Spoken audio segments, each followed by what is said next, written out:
Now, I know what you're thinking. You're probably thinking, how in the world is that a Mother's Day scripture? But this is one of the joys of coming to church. You never know what's going to come out of the preacher's mouth. Did you know that Mother's Day is the third most celebrated holiday of the year after Christmas and Easter? And in fact, 145 million cards are sent. $14.6 billion is spent on gifts and dinners. 69% of those are flowers. And there are more long-distance calls made today than any other day of the year. So I begin this talk by saying Happy Mother's Day to my mother and to all of you who are here. And I hope that your day is extremely special. There is no doubt that mothering is the toughest job that you will ever have. And you love, I know, almost every minute of it. Today we pause and say thanks for all of your hard work. Throughout the year that we can be blessed, we probably cannot say thank you enough. I read of a husband who was feeling guilty because he had been very attentive to his wife, and so he decided to change. And on his way home from work, he bought a box of candy and some flowers to surprise his wife. He walks up to the door, rings the doorbell, she opens it, and there he stands, candy in one hand, flowers in the other, singing, "Have I told you lately that I love you?" Instantly, she starts crying. Big old tears gushing out of her eyes, and she says, "Oh, Harry, everything went wrong today. We had a leak in the plumbing. The kids were terrible. The house is a wreck. And now you come home drunk."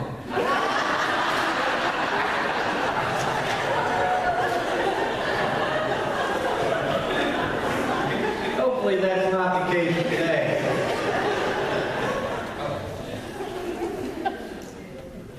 Today we're here to celebrate the things that our mothers have done, are doing, and we know that they will continue to love us regardless of how many times we mess up. And I realize also today that some of you come into this sanctuary with mixed emotions because you're carrying the pain of not being able to maybe have children, or the grief of a recent loss of a mother. It's still very hard these days that we celebrate someone. And for some of us, it's difficult. But it is my prayer that God will give you grace and will give you strength as you walk through this difficult season. Now, typically, one does not associate this scripture in John chapter 2 with Mother's Day. But I do want to share with you a message that I've entitled, "Mind Your Mother and Obey the Master." In this passage of Scripture, we see an interesting story about Jesus and his mother at a family wedding. We don't know exactly which member of the family was getting married, but we do know that his mother Mary felt somewhat responsible for the reception. In those days, the groom's family were the ones who bore the responsibility of the wedding celebrations. You know, weddings are a big deal. I think, even my kindergartner, I think from time to time is planning her wedding.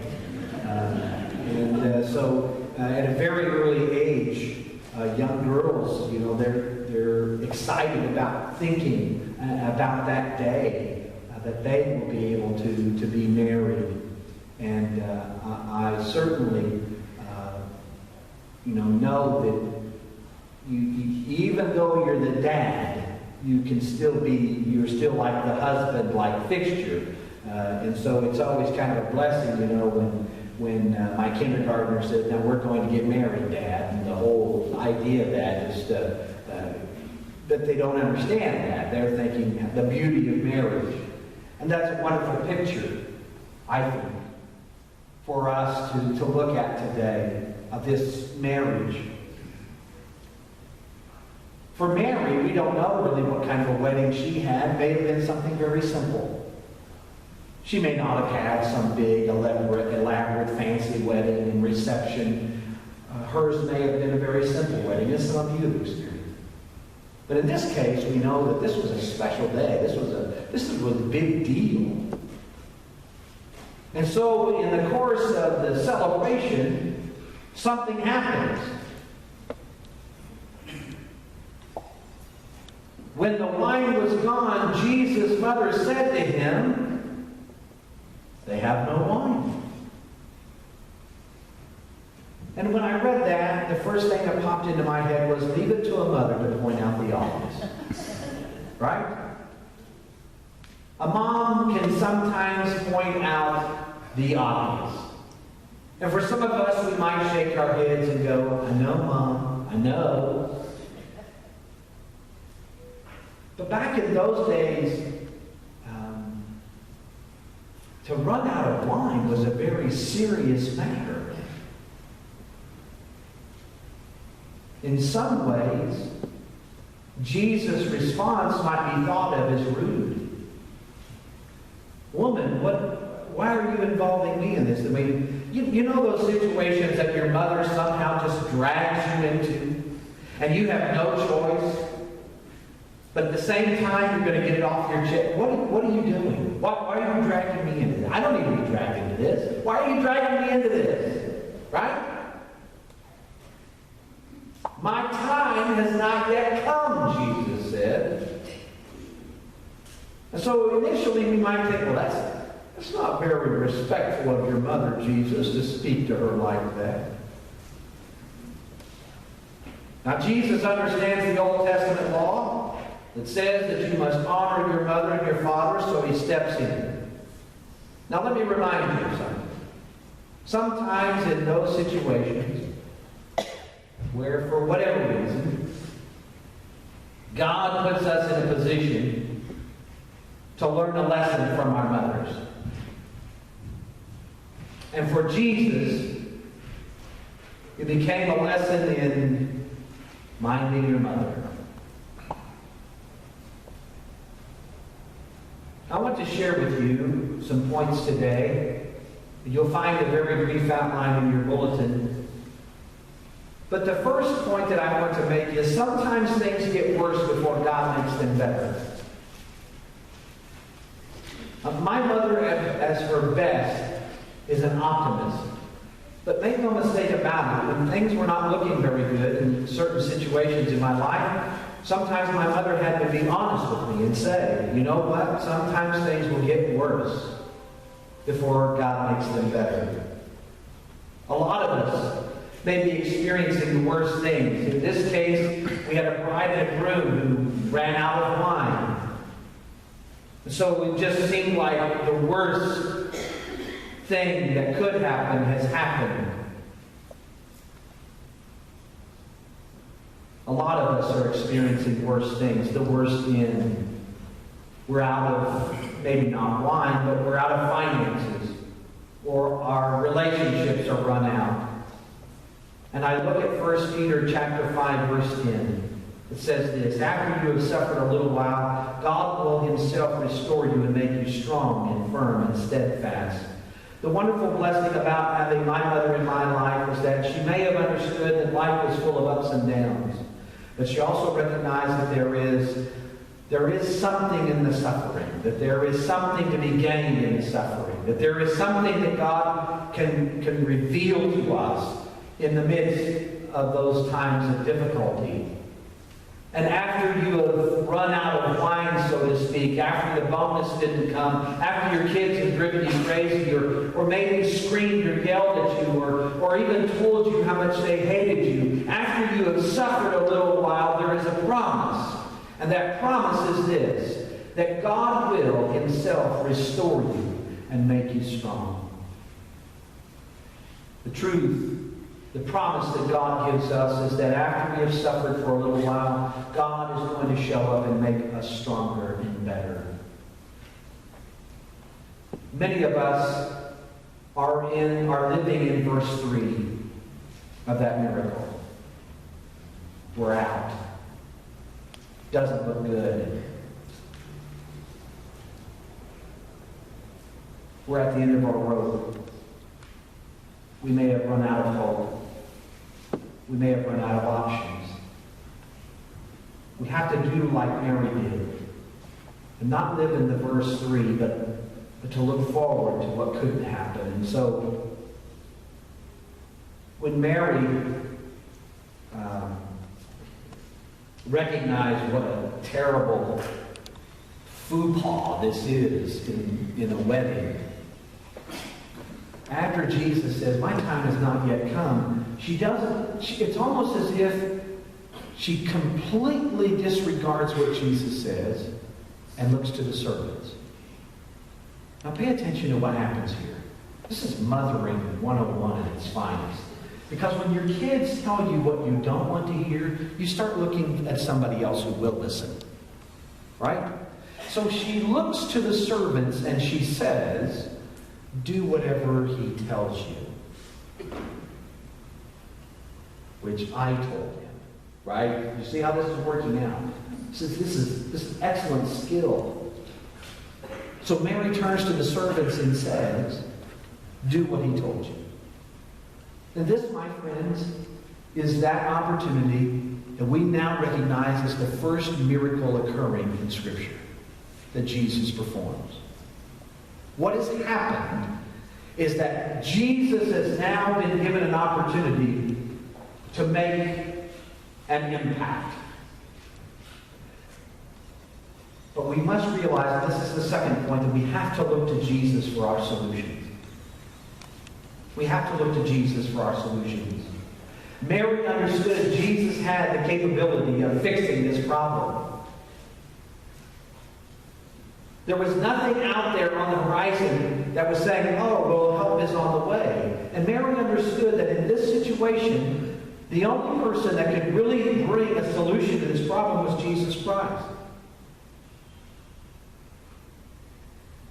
And it's so important for us to not lose hope that what Jesus did at that wedding, he will do for you today. But you have to look to him. A lot of us look to solutions in other things. We look to solutions for our financial issues in cash advances or credit cards. We look for solutions to our relationship problems in all the wrong places. And so you need to move from a verse 3 type of mentality to now a verse 10 type of mentality. Here's the deal, and this is the third point. Jesus saves the best for last. Jesus saves the best for last. Look at what happens in verse 10. The servants give the master of the ceremonies a cup of water that had been turned into wine. He didn't know where it came from, but the servants did. And when he tasted it, he called the groom aside and said, "Everyone brings out the choice wine first, and then after everybody's kind of gotten their fill of it, then you bring out the wine. The cheaper wine. But you have saved the best till now." Sometimes as a mother, as a parent, sometimes it's difficult for us to see those things that we've tried to instill in our children come to fruition. I know I've married many parents who have tried to train a child up in the way that they should go, and now we're hanging on to that, and when they are old, they will not depart from it part of that passage of Scripture. We're hanging on to it. And so we have to understand that Jesus saves the best for last. You may have gotten to that point where, yes, things may be getting worse, but God's best is coming. And don't lose sight of that. Don't lose hope. His best is coming. This miracle is about putting our trust in God, knowing that he wants to show up, knowing that he wants to work in the behind-the-scenes stuff, that he wants to be involved in our lives, working out the miraculous, taking out the stress and turning it into joy. But we have got to ask and we have got to listen. And that leads us to this final thought. We have to do what Jesus says. So,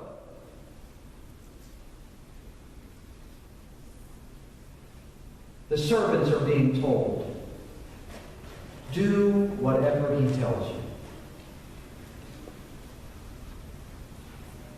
James tells us in his epistle, James 2:17, in the same way, faith by itself, if it is not accompanied by action, is dead.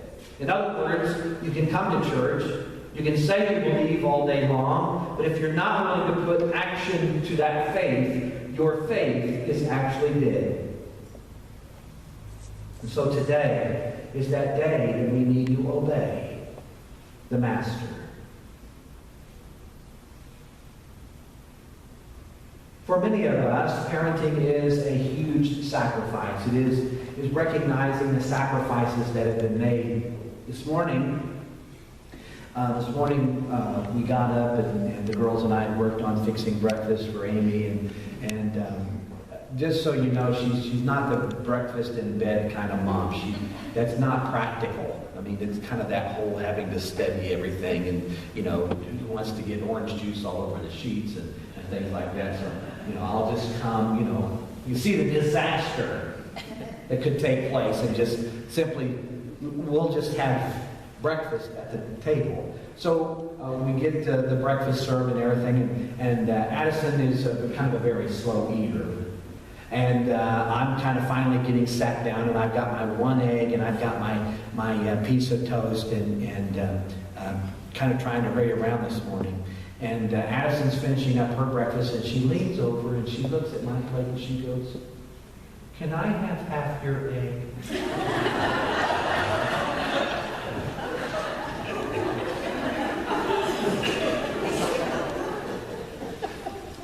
Now, of course, being the parent that I want to be, my initial reaction is, "Are you crazy? This is all I have to eat!"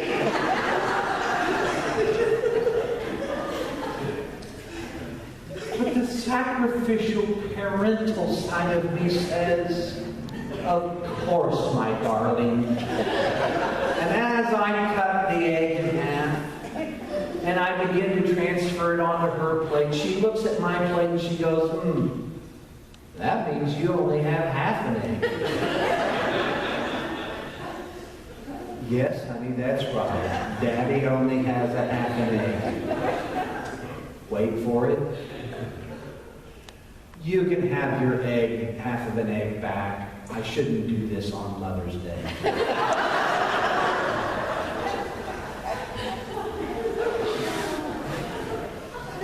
She was thinking about the kindness and the generosity, right? And that loving, sacrificial side. But we shouldn't do that. I shouldn't really ask you to do that on Mother's Day.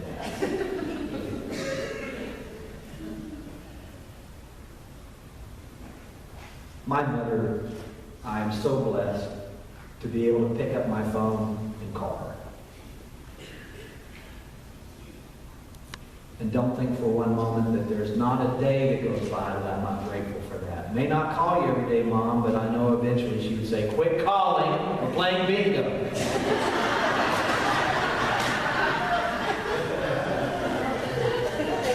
For those of you who know my mother, you know that's very true.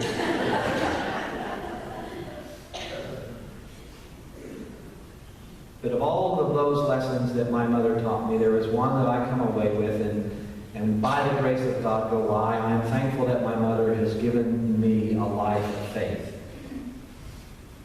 But the greatest gift that my mother could have given me was dragging me to church as a young boy, making me sit in the pew, making me sit there and somewhat try to behave. Making sure that I was going to Sunday school, making sure that I was going to church. You see, those are the things that I try even to this day. When Sunday morning rolls around, I'm thankful that I was brought up by a mother who encouraged my faith. Motherhood's kind of like that. For some of you, motherhood has been nothing less than witnessing the miracle that Christ can perform in your life. Today is that day when we say, you did an amazing job, you deserve all of the praise, you deserve all of the honor that we can give you today. But at the same time, as the serpents knew, so you also knew. It wasn't necessarily anything we did. It was what Jesus did. And so today, my hope and my faith is in you to come away today to honor your mother and to recognize that there is no better way to honor your mother today than to put your faith in Jesus Christ and obey him. So mind your mother and obey your master.